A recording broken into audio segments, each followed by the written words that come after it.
Baxın, məşhur bir kitaba çox istinad edirəm. 2002-də Nobel alıb Daniel Kahneman. Bir dənə kitabı var, Thinking Fast and Slow. Düşüncə sürət və asla. Bir 50 min dəfə istinad eləmişim o efirlərdə.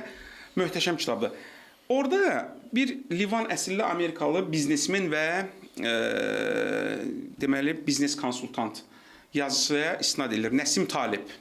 Nəsim Talibin Qara Quşu kitabı. Deyir ki, Nəsim Talib orada çox möhtəşəm bir tez irəli sürür. Bu nədir? Biz keçmişdə olan hadisələrin hamısına məntiqə uyğunluq donu geyindiririk. Bəli, məntiqə uyğunluq donu geyindiririk. Halbuki bəzi hadisələr təsadüfdür. Bu fəlsəfi təsadüf deyil ha. Bu sosioloji təsadüfdür. Fəlsəfi təsadüf budur ki, hər bir şeyin səbəbi var. Bəli, fəlsəfi baxımdan heç bir şey təsadüfi deyil. Amma sosioloji baxımdan bəzi şeylər təsadüf ola bilər. Misal üçün, Səfirlər romanında Napolyon Bonaparte gəlir şəhərə, həmin şəhərin balaca bir deməli keşişi var. Şəhər balaca bir şəhərdir. 19-cu əsrin əvvəlləri keşiş var orada. Təzə gəlib şəhərə və təsadüfən deməli Napolyon bunu görür idarənin dəhlizində. Bu balaca məhəllə keşişini. Böyük imperatordur, kraldır, məşhur adamdır. Dayanır, keşiş buna baxır. Təsadüf, saniyələr o dəhlizdə onu görməyə də bilərdi. Bax, Nəsim Talib bunu deyir. Görməyə də bilərdi. Dayanır, baxır krala, imperatora, keşiş. Napolyon dayanır, deyir ki, cənab keşiş, mənə niyə elə baxırsan? Deyir ki, cənab imperator, siz parlaq bir günəşsiz, mən isə kiçik bir keşiş.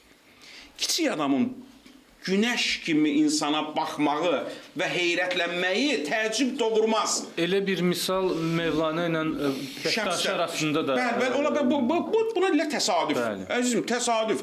Bu təsadüflər bizim hamımızın həyatında olur. Gedir, dərhal göstəriş verir, bunu eləyirlər. Həmən şəhərin yepiskopu, şəhərin deməli, baş keşişi eləyirlər. Bu balaca keşişi. Sonra bir cinayətkarı bu keşiş döndərir, düz yola gətirir, mənəviyyat yoluna gətirir Jean Valjean'ı. Jean Valjean gəlir sonra böyük bir şəhərin meri olur və s. və axır böyük bir təbəddülat yaradır. Bir təsadüf, bu sosioloji təsadüf buna deyirəm.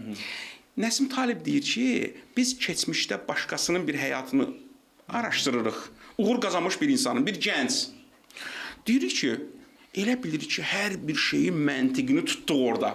Xəbərimiz yoxdur ki, həmən adam günlərin birində, bir toyda böyük bir iş adamı ilə yan-bayan oturmuşdu. Və onunla ünsiyyət bacarıqları çox yüksək səviyyədə olduğu üçün o iş adamının bundan xoşu gəldi, apardı bunu elədi yanında böyük bir iş adamı.